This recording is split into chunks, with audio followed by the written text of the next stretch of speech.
Still on transfers. This one is probably the longest topic that we've ever had. Week after week after week after week, we come back and talk about potential transfer. Till today, season is starting in about, I don't know, 10 days or something like that, and then we still have nothing official to announce. I'm talking about our best player, the reigning African footballer of the year, Victor James Osimhen. Victor Osimhen, the drama surrounding his transfer has been incredible. Um, the latest news that we heard was that Chelsea have backed out of the deal because, they are focusing on Samu Omorodion. They are not able to meet Osimhen's demands, his wage demands, as well as Napoli's transfer fee demands. Even though I think if you can pay 40 million for Omorodion, you can pay 25 million for somebody from Brazil that we've never heard of before. You can pay all this money for all these 18, 19-year-olds that we don't know. Then you can pay for Victor Osimhen. That's what I feel. The wages is a different conversation. I understand that teams don't like to break their wage structure for certain new players, especially if he's a player that has not played in the league before. So I can understand them having a station with the wage. But with the way Chelsea is spending money on some random players here and there, I feel like they can afford Osimhen's transfer fee. Even if it's not the full release clause, they can pay like 95, and maybe they can add some, some incentives, some bonuses. Like, okay, if we win Premier League, we pay additional 5 million. If we win Champions League, we pay additional 10 million. Things like that. If Osimhen plays 50 games for Nigeria, we pay an additional this thing. I feel like they could have worked it out. But Smith Layi, what do you think about this whole merry-go-round that we're on, and the fact that nothing has happened with regards to Osimhen? What are your thoughts? I think two things. That is actually what is stumbling block in this transfer is that Osimhen will not lower his wage. And Osimhen will not accept what? A loan. Osimhen will only accept a loan with what? With mandatory option to buy. It's not just loan.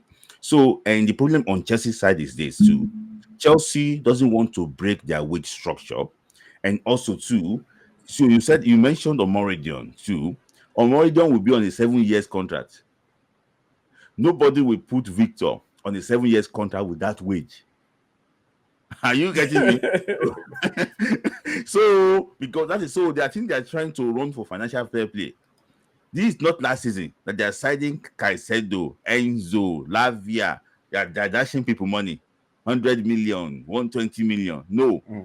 So, and the projection from Napoli too is that maybe what happened last year can also happen. Maybe they share the millions, But unfortunately now, this transfer, no player is going for 100 million. No player. Even Flores, that they say is 120.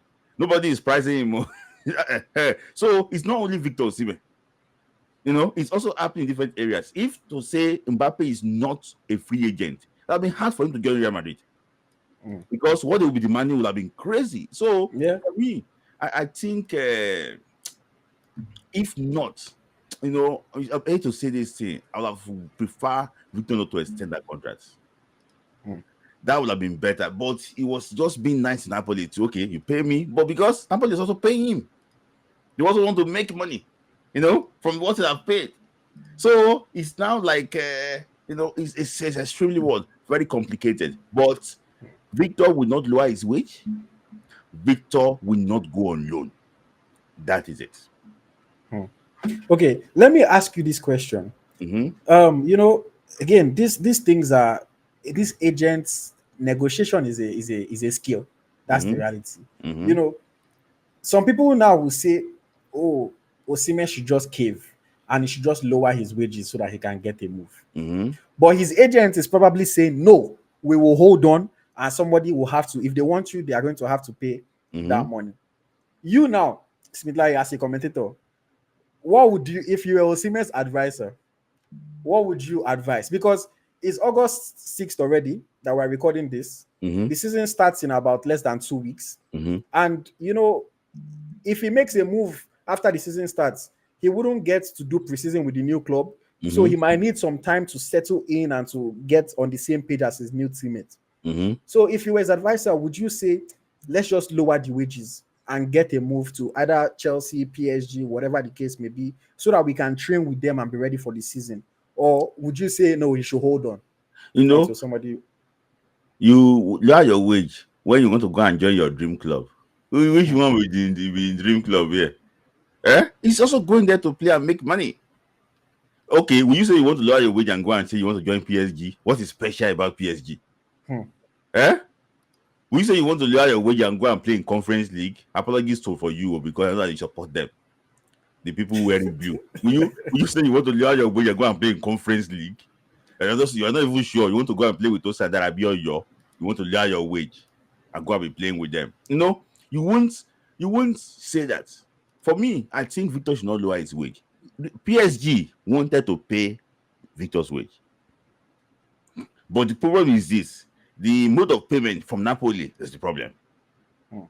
Napoli also wanted that boy, the South Korean boy. And PSG said, no, you have to, maybe, I think they offered them one player like that.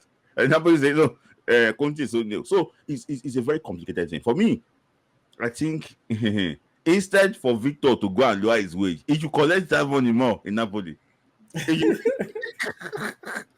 Yes, you should stay there and collect Hmm. more money in Napoli. Okay, Smith Layi, let me say, it seems a little bit like you're speaking from two sides of your mouth, because you say Osimhen should stay at Napoli and continue collecting his money, Mm-hmm. but then you talk about Awaziem making a move for money, and you make it sound as if, oh, he does not care about his career again. But Uh-huh. we know this in every field. We Mm-hmm. work for money. At the end of the Mm-hmm. day, we all want to get paid. I want to get paid what we believe we deserve. You Mm-hmm. know. So if Osimhen stays in Napoli now, for example, Mm-hmm. and I mean, if he's there, they'll probably use him because he's there. Mm-hmm. But if he's not having a good season, maybe because he's not happy or because, of all Mm-hmm. the merry-go-round, And everything, yeah. yeah, would you say that that's better for him than for him? Because Osimhen, it's not as if Osimhen is broke. Oh. Mm-hmm. It's not as if he joins PSG or if he joins Chelsea or whoever he joins. It's not Mm-hmm. like he's not still going to be making millions. Oh. He will still be Mm-hmm. making millions. Mm-hmm. It's just maybe instead of 4 million a year, Mm-hmm. maybe he will reduce it to like 3.1 or 3.2. Mm-hmm. So do you really, really believe that it is better for him to stay at Napoli, be unhappy, be there and essentially just waste 1 year, or take a little bit of a pay cut and go and Uh, play football somewhere? I think you have asked me two questions. I'm going to answer it briefly. I'm going to now put you in the situation. Mm. If you are Osimhen's, you are doing PR for Osimhen, Mm. and Osimhen is giving you like 100 grand in a month. Mm. Let me just say 100,000 pounds in a month. And I say, AyoT, I'm going to PSG. They say I should cut my wage. So you too, you have to reduce your wage. What will you be your response? I So mean, I'll probably say no. so I'm just so you say if you want to be nice, you advise him that why can't you press more? We want to. So the issue is this: it's not because he's a big player. Mm. He's one of the best strikers in the world. It's not you that will dictate what he's going to do. Mm. So he should be able to control the situation by himself. And comparing him to Awaziem, I think it's not good, because if Osimhen leaves today and go to Saudi, Osimhen proved himself in Europe before going to Saudi.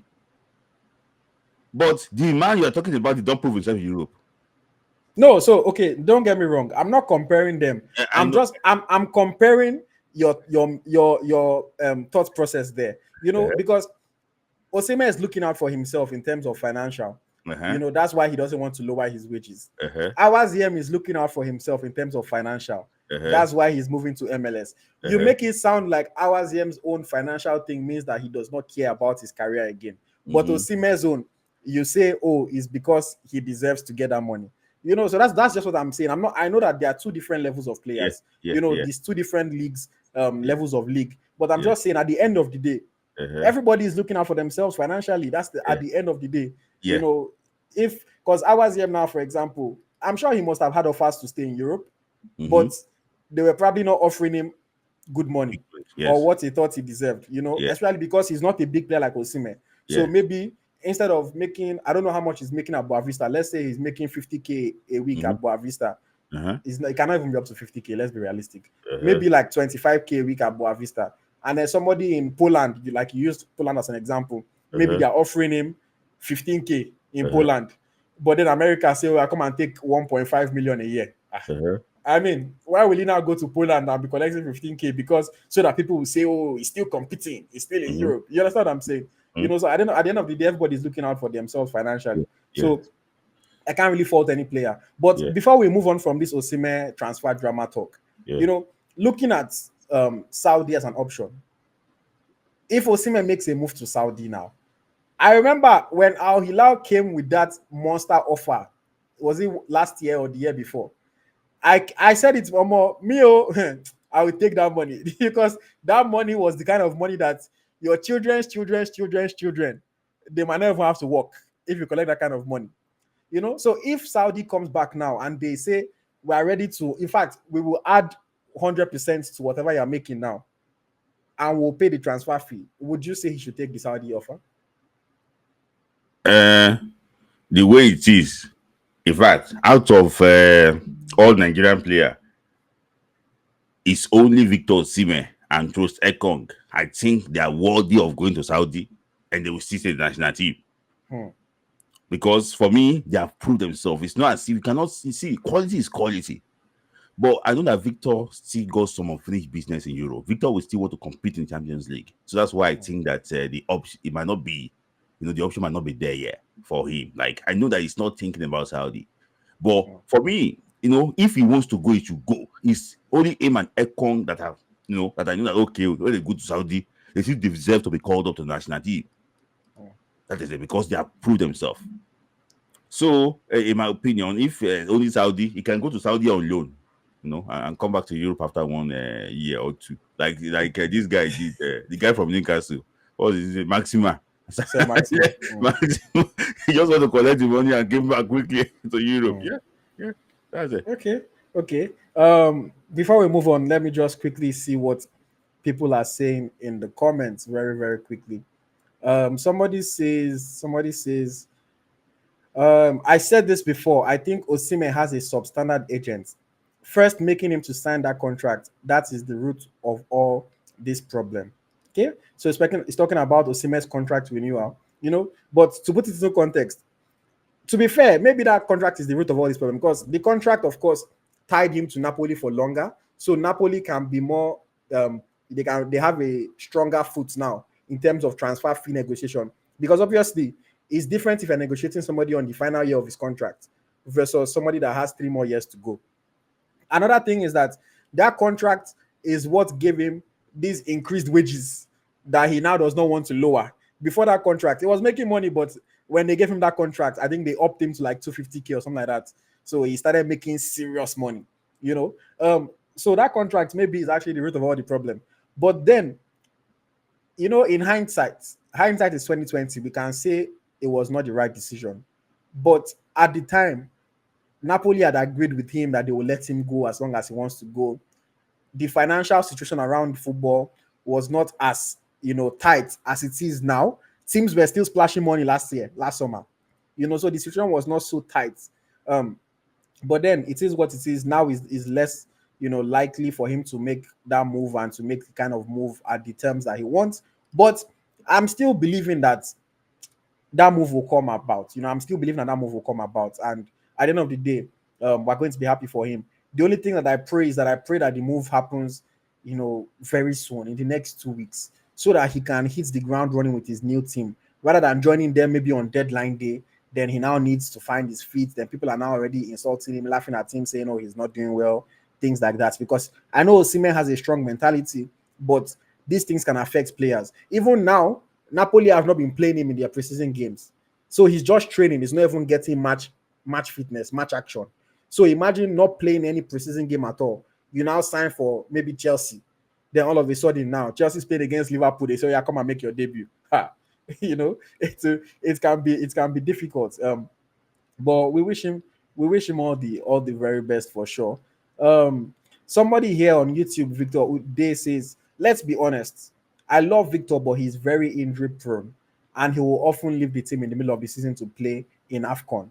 So, Smith Layi, do you think this can be something that is deterring certain clubs from signing him? Because yes, every season Osimhen has at least one or two injuries, and then AFCON is every 2 years. So now, if somebody pays 110 million for him, for example, you know Mhm. that every 2 years in January, your Mm. best striker is going to be going for AFCON. Can that be a reason why he's not getting a move?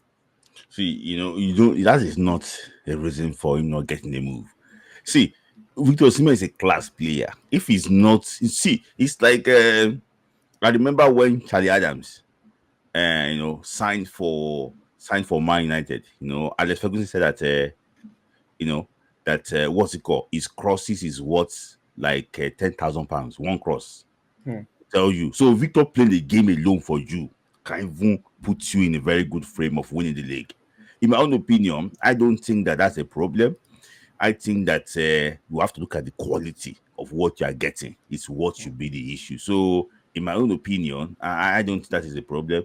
So, some African players are still getting moves and they're still getting signed. They're still going to go to AFCON. So, I don't think Victor should be an exemption in my own Hmm. case. Yes. All right, all right. Let me just take the rest of the comments that we have very, very quickly about this Osimhen move. Um, Abdul Jalil says if he stays at Napoli, I don't think he will be a first choice striker because Antonio Conte wants to bring Romelu Lukaku at all cost. So Abdul Jalil is saying if he stays, like maybe he stays to just be collecting his money, that he might not be first choice because Conte likes Lukaku. Adigbola says, for me, what I want to say may sound crazy, but the truth is I think Victor should consider his career first because Conte will not play him. Victor needs to apply common sense now. Okay. Chisom is saying Victor should at least go on loan and leave next summer rather than staying on the bench throughout the season. So Chisom is saying even though Osimhen's agent has said he absolutely is not going to go on loan, that Osimhen's agent too are strong head. Again, strong head can be a good thing, but sometimes it can also come back and bite you in the butt. Depending on how things. Because I know people that have held their ground and said no, I'm not accepting less, and then eventually somebody came and gave them what they wanted. And there are also people that have stood their ground and then they did not even get half of what they were looking for at the end of the day. So we have to just hope that it turns out in Victor Osimhen's favor. But nevertheless, he's still our best striker. He's still our best player. He's still the African Player of the Year, at least until maybe Lukman wins the next one. So we're going to keep supporting him and we're going to be looking forward. When he finally makes that transfer, we'll come and talk about it, whenever it happens.